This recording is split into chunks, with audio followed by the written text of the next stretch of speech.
Hi everyone, আপনাদেরকে আজকে দেখাবো নোয়াখালীর ঐতিহ্যবাহী খোলাজা পিঠা কিভাবে বানায়। সাথে থাকবে নারকেল ও গুড়। এই পিঠা খেতে খুবই মজা। এই পিঠা দিয়ে নারকেল গুড় দিয়ে খেলেও মজা, গরু মাংসের সাথে খেলেও মজা, সব কিছুর সাথেই মজা। এই যে দেখেন গুড়, নারকেল আর পিঠা কত সুন্দর, মাশাআল্লাহ। বাচ্চারা সবাই খুব মজা করে খেতেছে।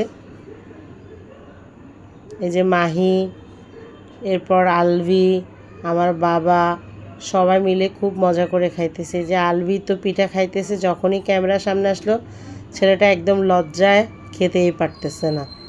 আর রাহাত, সে ক্যামেরা দেখে আরও দেখিয়ে দেখিয়ে খাইতেছে যে পিঠার টেস্টটা কেমন হয়েছে, সবাইকে বুঝাইতে চাইতেছে। আর আইনতির তো মুখ দিয়ে কথাই বের হইতেছে না, কারণ তার নিজের দেশীয় খাবার। তাই এই যে আরাফাত, সে নানু বাড়িতে গেলে সবসময় এই খোলাজা পিঠা খায়, এটা ছাড়া সে একদিনও থাকতে পারে না। আর এই যে আমার বাবা ডায়াবেটিস, তারপরও সে এই পিঠা, নারকেল ঠান্ডা, তারপরও সে খাবে, এরপরও খাইতেছে। সাথে নাতি নাতনিকে নিয়েও সে খুব মজা করে খাইতেছে। তো ঠিক আছে, সবাই ভালো থাকবেন, আল্লাহ হাফেজ।